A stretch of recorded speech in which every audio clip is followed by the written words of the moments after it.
Have you ever wondered if the quiet conversations in your mind could travel beyond distance and enter directly into the heart of the one you desire? Imagination is the direct channel for telepathic communication with your specific person. And this is not merely poetic language. It is the literal framework by which unseen connection is established. The moment you accept that the mind is not confined to the boundaries of the skull, you begin to understand that thought, when coupled with feeling, becomes a living vibration capable of traveling across space and time. In this state, you are no longer dependent on the spoken word, the written message, or physical proximity to influence another person. Instead, you work in the inner world, where distance is irrelevant, and the only true language is the language of feeling. When you imagine, you are not fantasizing idly. You are engaging in creation. The scene you construct in your mind becomes a living pattern impressed upon the deeper layers of consciousness. The subconscious mind does not differentiate between what is real in the physical world and what is vividly real in imagination. To it, the imagined experience is an actual event, and once accepted as fact, it begins to move the unseen threads that orchestrate outer events. This is why telepathic connection is possible, because all minds are linked at the level of the one consciousness. When you hold a clear mental picture of your specific person, infused with the emotion you wish them to feel, you are in effect sending a direct transmission to their inner being. Consider the mechanics of this process. You first enter a state of quiet receptivity, where the outer senses are subdued and the inner senses are alert. You form a scene in which your specific person is already engaging with you in the way you desire. It might be a conversation where they express love, admiration, or longing for you. You hear their voice with clarity, see their facial expressions, feel the warmth of their presence. But the most important element is not the visual detail. It is the emotional saturation. The feeling you generate in this moment is the frequency your thought rides upon, like a message carried across an invisible wire. Without the feeling, the image is flat and lifeless. With feeling, it becomes charged and magnetic. Every repetition of this inner act strengthens the impression upon both your subconscious and theirs.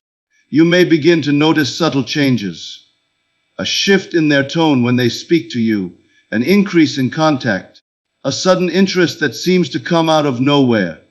These are not coincidences. They are the natural byproducts of the mental seeds you have been planting. Just as a gardener does not dig up the soil to check if the seed is growing, you must persist without impatience, trusting that what you have impressed is already germinating. Telepathic communication through imagination does not require them to be consciously aware of what is happening. Most often, they will simply experience an impulse, a thought, or a feeling that draws them toward you, without ever realizing it was born in your mind. In this sense, you are not forcing anything upon them. You are inviting them into a shared state, one that already exists in consciousness. It is as if you are tuning your inner radio to the exact frequency of the relationship you desire. And when their mind aligns with that signal, they respond naturally. There is an elegance to this method because it bypasses the barriers and defenses that sometimes exist in the physical realm. Words spoken aloud can be doubted, misinterpreted, or resisted. But words spoken in imagination, clothed in sincerity and feeling, slip past the conscious mind and are received directly by the deeper self, where they take root and grow. This is why you must be precise in what you communicate inwardly. If you entertain doubt, fear, or resentment, those too will be transmitted. The channel of imagination is neutral. It will carry whatever you choose to send. Therefore, discipline of thought and emotion is essential. To work with this consciously, make it a practice each day to enter the silence and speak inwardly to your specific person as if they are present and engaged with you. Do not plead or beg. Instead, converse as though your desire is already fulfilled. Let the conversation be warm, affirming, and rich in the emotion you want them to associate with you. Feel their responses as real, even if only in the theater of your mind. This is not an empty exercise. It is the precise way you impress a new reality upon both of your subconscious minds. Over time, the energy of these mental conversations accumulates, creating a magnetic pull that draws them into alignment with the version of themselves you have been interacting with inwardly. In this way, imagination becomes more than a tool for personal enjoyment. It becomes the instrument through which you mold relationships, influence outcomes, and bridge any physical gap between you and the one you desire. It is the direct channel, the unseen telephone line that requires no wires, no devices, and no permission. Only your willingness to believe that what you feel within will inevitably be reflected without. When practiced with clarity, consistency, and emotional conviction, this is the surest path to telepathic connection with your specific person, and the most natural way to shape their thoughts and feelings toward you without a single spoken word. To assume the feeling of already being loved is to step directly into the end state of your desire, bypassing every obstacle the senses might present. It is the conscious choice to inhabit the reality where your specific person is already devoted to you, already cherishing you, already seeing you as the most important part of their life. This is not about pretending or wishing. It is about embodying the emotional reality of the fulfilled relationship so completely that the outer world has no choice but to conform to it. The mind is the workshop, and the raw material it shapes is the feeling you sustain. When you assume the feeling, you are not asking, "Will they love me?" or "When will it happen?"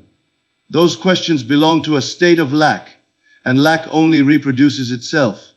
Instead, you move into the consciousness of, "I am loved," and "I am chosen."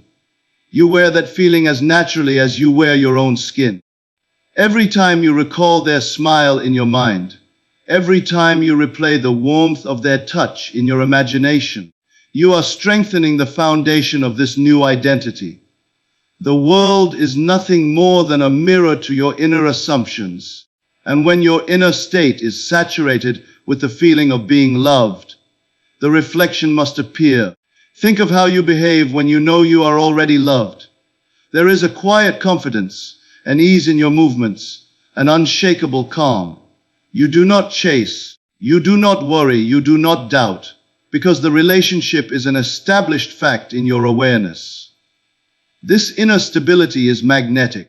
It draws your specific person toward you, because people are naturally attracted to certainty and emotional security. The moment you release the energy of longing and replace it with the energy of fulfillment, you become the gravitational center that pulls them into your orbit. The mind responds to repetition. If you rehearse the feeling of being loved daily, your subconscious accepts it as truth. It is not necessary to see proof immediately. Proof is the inevitable shadow of belief. The critical part is persistence, returning to the feeling again and again, even if the outer world has not yet shifted. In time, the consistency of your inner state will override the inertia of the old reality. The emotional vibration you maintain will begin to influence the thoughts, impulses, and behaviors of your specific person, because in the realm of consciousness, there is no separation. The act of assuming the feeling is a deliberate creative choice. You do not wait for the world to show you something so you can feel it. You feel it so the world will show it. This is the reversal of the common order. Most people believe they must receive love to feel loved, but in truth, they must feel love to receive love. You are the initiator, not the reactor. By initiating the feeling, you plant the seed in the subconscious, and the subconscious has no choice but to bring forth the corresponding reality. There will be moments when doubt attempts to creep in, when the evidence before your senses contradicts the inner truth you are holding. In those moments, you must be firm.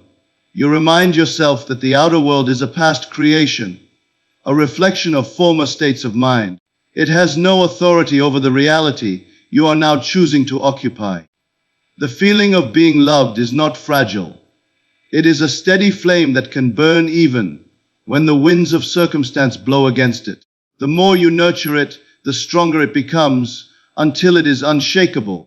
This feeling is not dependent on your specific person doing or saying anything in the present. It comes from within you, from the recognition that love is a state of being, not an external gift. When you align yourself with that state, you naturally draw experiences and people who match it. Your specific person becomes one of many reflections of the love you already carry. They cannot help but respond to the emotional reality you project, because at the deepest level, they are connected to you through the same field of consciousnesses. To assume the feeling is to live in the answer, not the question. You begin and end each day in the inner certainty that your relationship is real, established, and thriving. In the silence before sleep, you dwell in scenes of closeness, warmth, and joy, letting the emotions of those scenes saturate your mind.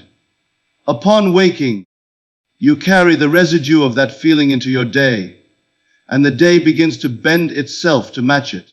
This is how you influence reality without force, by maintaining the inner conviction that what you desire is already here. Over time, the outer world will have no choice but to mirror back the love you have claimed within. Inner conversations are far more than idle daydreams. They are the deliberate shaping of reality through the words and feelings you impress upon your subconscious. Every time you engage in a dialogue within your mind, you are not speaking into emptiness. You are transmitting a message into the unseen field of consciousness that links you and your specific person. These silent exchanges, repeated and saturated with emotion, create a persistent mental imprint that begins to influence the outer circumstances of your relationship. The subconscious accepts these conversations as real. And because the outer world is a reflection of the inner state, it moves to make them tangible. When you speak inwardly, you must do so with intention. Many people allow their inner dialogue to run unchecked, often replaying fears, doubts, and imagined conflicts. This too is creation, but it is the creation of what is unwanted. To harness the power of inner conversations, you must first become aware of what you are saying within yourself. Notice the tone, the content, the emotions tied to those words. If they do not match the reality you wish to live, they must be replaced with words that do. This is not suppression. It is conscious direction. Begin by crafting a conversation that represents the end state you desire. If your goal is to be in a loving, committed relationship with your specific person, hear them telling you how much they care, how much they value you, how happy they are to be with you. Hear their voice with clarity, not as a distant memory, but as a present reality. Let them speak naturally, as they would in real life, and respond in kind. This exchange should feel alive, not forced. The more sensory detail and emotional truth you bring into it, the more deeply it will impress your subconscious. The potency of inner conversations lies in their ability to create emotional magnetism. Words alone do not create. It is the feeling behind them that carries the creative charge. When you imagine your specific person saying, "I love you," with genuine warmth in their voice, and you feel the joy, security, and closeness that such words evoke, you are sending a powerful signal into the shared field of consciousness. That signal becomes a seed planted in both your mind and theirs, growing stronger with each repetition. These conversations should not be treated as a ritual performed with strain or desperation. They are meant to be natural, enjoyable moments where you immerse yourself in the experience of already having what you desire. If you approach them with tension, you communicate tension If you approach them with peace and certainty, you communicate peace and certainty. The subconscious always responds to the dominant tone of your emotions. There is also a subtle but profound effect on your own self-concept when you consistently engage in affirming inner conversations. You begin to identify yourself as someone who is loved, respected, and valued. This identity shift changes how you carry yourself in the physical world. Your body language, your tone of voice, your energy. These changes, in turn, influence how others respond to you, including your specific person. The inner conversation shapes not only their imagined responses, but your own behavior in ways that make the desired relationship inevitable. Persistence is key. One imagined conversation will not override years of habitual thinking, but repeated daily, these dialogues begin to carve new grooves in the mind, replacing old assumptions with new ones. Even if the outer world appears unchanged at first, the inner world is already shifting. And because the outer is the shadow of the inner, the shift will eventually be reflected back to you. It is also important to remember that these conversations are not about convincing your specific person to change. They are about aligning yourself with the version of them who already reflects your desire. You are tuning your mind to a specific frequency, and when they come into contact with that frequency, they respond in harmony with it. The more natural and consistent your inner exchanges, the more natural and consistent their outer responses will become. Think of it as planting a garden of words and feelings in the fertile soil of the subconscious.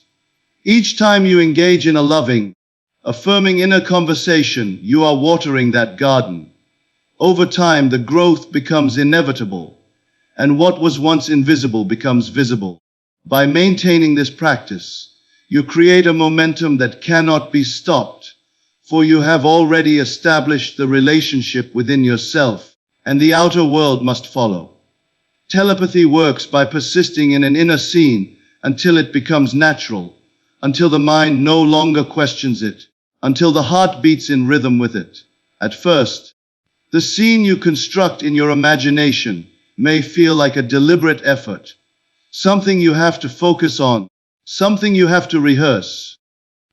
But with repetition and emotional involvement, it takes root in your subconscious and becomes as real to you as any memory. This is the true power of persistence. It turns the imagined into the unquestioned, and the unquestioned becomes the lived experience. When you work with an inner scene, it is essential to choose one that represents the fulfillment of your desire. It must be a moment that would naturally follow the achievement of what you want with your specific person. It could be the feeling of them holding your hand as you walk together, the sound of their voice telling you how much you mean to them, or the warmth of their presence beside you. The scene should be short and repeatable, something you can replay in your mind easily without losing detail. The more natural it feels, the more deeply it will imprint upon your subconscious. Persistence means returning to this scene again and again, regardless of outer circumstances. You may wake in the morning and replay it, recall it during quiet moments of the day, and dwell in it before sleep at night. Each time you do, you add another layer of depth, another level of emotional richness. The key is not to force belief, but to allow the scene to become familiar through repeated experience. Just as a song heard often begins to feel like part of you, a scene lived in imagination begins to feel like part of your reality. The mind does not distinguish between what is physically experienced and what is vividly imagined. If you persist in an inner scene, your subconscious accepts it as fact. Once accepted, it begins to arrange circumstances, events, and people to match it. This is why persistence is so critical. One brief visualization may stir emotion, but it is the steady rhythm of repetition that impresses the idea deeply enough to cause external change. Think of it like sculpting stone. Each pass of the chisel makes only a small difference, but over time the form emerges in perfect detail. As you persist, something subtle happens. The scene stops feeling like an act of creation and starts feeling like a memory. This shift is a sign that the subconscious has embraced it as true. When the mind begins to regard it as something that has already happened, resistance fades, and the path is clear for it to materialize. This is the same process that underlies all natural habits of thought. The more you think a certain way, the more natural it feels, and the more reality reflects it. Persistence is also the antidote to doubt. Outer conditions may contradict your desire, but if you have rehearsed the inner scene enough times, those contradictions lose their power to unsettle you. You no longer measure truth by appearances. You measure it by the feeling within. This inner stability sends a consistent signal to your specific person, a telepathic message reinforced by the certainty of your emotional state. The steadier you are within, the stronger the pull they feel toward you without. You may find that over time, the scene begins to expand naturally. Details you never consciously added, like the texture of their clothing, the scent in the air, or the subtle expressions on their face, will appear as if the mind itself is filling in the blanks. This is the subconscious deepening the experience, making it even more real to you. These natural embellishments are not distractions. They are signs that the scene has taken on a life of its own. The beauty of persistence is that it requires no strain, only consistency. A few minutes of focused dwelling in the scene each day is more powerful than an hour of scattered effort. The goal is to create an inner world so compelling that it becomes your preferred reality, the place you retreat to instinctively. As it grows more comfortable and familiar, you will find yourself thinking of it even without trying, and this effortless recall is when the scene has truly become natural. When an inner scene becomes natural, it acts as a silent command to the unseen forces of life. Circumstances rearrange themselves, opportunities arise, and your specific person responds in ways that align with the reality you have been living inwardly. You do not need to manipulate, control, or chase. The energy of your persistence does the work for you. In the quiet repetition of the same simple scene, you are building a bridge between imagination and fact. And once the bridge is complete, the outer world cannot help but cross it. Your mental images are living seeds that germinate in the physical world, and every thought you persist in, especially those wrapped in feeling, carries within it the blueprint of its own manifestation. Just as a seed already contains the pattern for the tree it will become, the image you hold in your mind contains the structure of the reality it will produce. The mind is the soil in which these seeds are planted, and the emotions you attach to them are the nutrients that allow them to grow. When you deliberately form an image of your specific person loving, cherishing, and committing to you, you are not simply entertaining a pleasant fantasy. You are initiating a creative process that begins on the invisible plane and unfolds into visible form. The subconscious receives these images without resistance when they are accompanied by conviction and feeling. Once impressed, it sets into motion a chain of events, impulses, and circumstances that lead inevitably to the outer reflection of what has been conceived within. This is why care in selecting your inner imagery is essential. You would not plant seeds of thorns and expect roses. Likewise, you cannot dwell on images of absence, rejection, or conflict and expect to harvest closeness, devotion, and harmony. The mind does not judge the worthiness of the seed. It simply brings forth after its kind. Every repeated mental picture becomes more firmly rooted, and every rooted image grows according to the nature of the idea it contains. The process begins with clarity. You must know what you want to see in the outer world before you can plant it within. If your desire is to be in a fulfilling relationship with your specific person, craft an image that embodies the fulfillment of that desire. See them looking into your eyes with affection, Hear their voice speaking words of commitment. Feel the warmth of their hand in yours. These details are not decoration. They are the code that tells the subconscious exactly what to reproduce. Once the image is formed, it must be nurtured.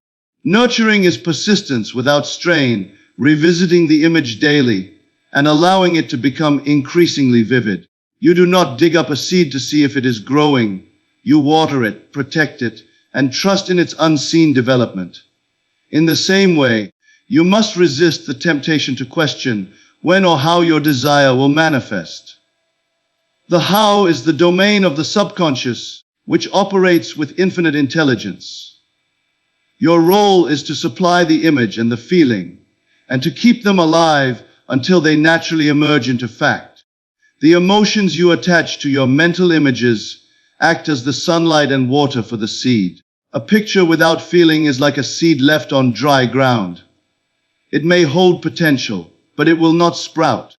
When you dwell on an image of being loved and chosen, allow yourself to feel the joy, security, and fulfillment that such a reality would bring. The subconscious responds most strongly to feeling, because feeling is the language of belief. The deeper and more consistent the emotional association, the faster and more completely the image takes root. Patience is a necessary part of this process. In the physical world, time serves as the space in which the seed develops unseen. There is no rushing this stage without disturbing the natural order. If you persist in your mental picture long enough, the outer conditions will rearrange to accommodate it. Sometimes this rearrangement appears as coincidence, sometimes as a sudden change in someone's behavior, sometimes as an unexpected opportunity. Regardless of the form, these are all signs that the seed is breaking the surface. It is important to guard your mental garden from weeds. Doubt, fear, and contradictory thoughts can choke the growth of your desired image. This does not mean you must never have a stray thought, but it does mean you should not dwell on ideas that oppose your aim. The more you return to the original image, the stronger and more dominant it becomes, eventually overshadowing and replacing any opposing impressions. Over time, your mental picture will feel less like something you are imagining and more like something you are remembering. This is the sign that the seed has matured within the subconscious and is ready to express itself outwardly. The outer manifestation will feel natural because you have already lived it inwardly so many times. In this way, every fulfilled desire is first a mental harvest before it becomes a physical one, and the invisible seed you planted was the beginning of it all. Obsession is the byproduct of your unwavering inner alignment with the end, the natural consequence of sustaining a mental and emotional state in which the desired relationship already exists in its fullness. It is not something you chase, force, or demand. It arises on its own when the image and feeling of your fulfilled desire are held with such constancy that they saturate the shared field of consciousness between you and your specific person.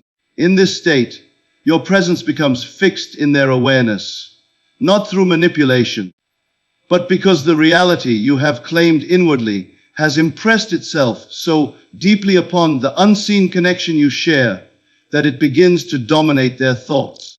When you are unwavering in your alignment, you are like a lighthouse, steady, unshaken, always casting the same signal. This consistency is powerful because it creates an unbroken thread of energy between you and your specific person. Each inner scene you rehearse, each loving inner conversation you engage in, and each moment you dwell in the feeling of being together sends the same message over and over. This repetition builds a momentum in the unseen that cannot help but spill into the seen. The more unshakable your alignment, the stronger the pull they feel toward you, until their own mind begins to dwell on you without conscious effort. It is important to understand that obsession in this context is not the unhealthy fixation often described in the outer world. Here, it is the magnetic pull of a state fully accepted in consciousness. When you live in the end, when you embody the version of yourself who is already loved, chosen, and secure, you are broadcasting a frequency so clear and consistent that it cannot be ignored. Your specific person may not even understand why they keep thinking of you, why memories of you surface unexpectedly, or why they feel drawn to reach out. But the root is always the same. Your inner state has impressed itself upon their subconscious. The process begins with discipline. You cannot allow yourself to drift back and forth between fulfillment and lack. Each time you shift into doubt, you dilute the signal you are sending. This does not mean you must feel perfect every moment, but it does mean that when you catch yourself entertaining thoughts of absence, you deliberately return to the end state. You rehearse the scene, recall the feeling, and remind yourself that in consciousness, it is already done. With time, this return to alignment becomes easier and faster until it is your natural dwelling place. From this place of stability, you no longer react to the outer world as if it has the final say. A lack of contact, a delayed response, or a current appearance of disinterest no longer carries the power to unsettle you, because you are anchored in the truth of your inner vision. This detachment from appearances is part of what makes the alignment so magnetic. It allows you to act, think, and feel as if nothing is missing. The absence of need creates a space where your specific person can be drawn in freely, without resistance. Over time, the consistency of your state begins to create subtle, but undeniable effects. They may start to dream of you, remember shared moments with unusual clarity, or feel a sudden desire to check on you. These are the early signs that your inner reality is taking hold in their mind. What was once only imagined by you begins to be experienced by them. And the more they experience it, the more it grows. This is the quiet beginning of their obsession, a pull toward you that is fueled by the persistent signal you have been sending all along. The key is to remain in alignment without concern for the timeline. Obsession blooms in the mind of your specific person when your end state has been accepted as a permanent truth in your own. You are not pushing for results. You are living in the reality where the result is already here. This living truth has a presence of its own, and that presence is felt by them even in your physical absence. It colors the way they think of you, the way they feel about you, and the way they respond to you when you interact. By maintaining this unwavering alignment, you do not need to seek their attention. Their attention will seek you. Your name will rise in their thoughts without reason. Your face will appear in their mind at unexpected times, and the emotional connection will deepen without direct effort on your part. This is the nature of obsession born from alignment. It is not forced from the outside, it is grown from the inside until it becomes inevitable. Through the steadfast commitment to your inner reality, you allow it to become their reality as well. Every word spoken inwardly, every scene replayed in imagination, every feeling deliberately assumed is part of a living process that shapes the world you experience. The mind is not a passive observer, but an active creator. And your specific person is not separate from the field in which you operate. By directing your inner conversations, persisting in vivid and emotionally charged scenes, and holding yourself unwaveringly in the end state, you are planting seeds that must bear fruit. These mental images and feelings are not fleeting. They are the blueprint of what will appear in your outer life. To influence the heart and mind of another is not a matter of force but of alignment. When you remain steadfast in the inner reality where your desire is already fulfilled, you emit a steady signal that calls them to you without resistance. In this way, connection deepens, attraction grows, and even obsession forms naturally, not through manipulation, but because your inner truth has become so dominant that it is felt and recognized on the deepest level. The key is constancy. Every return to the feeling of the wish fulfilled strengthens the bridge between imagination and fact. Every moment spent in the inner world of fulfillment accelerates its reflection in the outer. In the end, it is not chance, circumstance, or luck that brings about the desired union. It is your persistent choice to live, think, and feel as though it already exists. What begins in the unseen must, by law, appear in the seen. And when you make your inner world the dwelling place of love, it will not be long before love makes its home with you, in the outer world as well.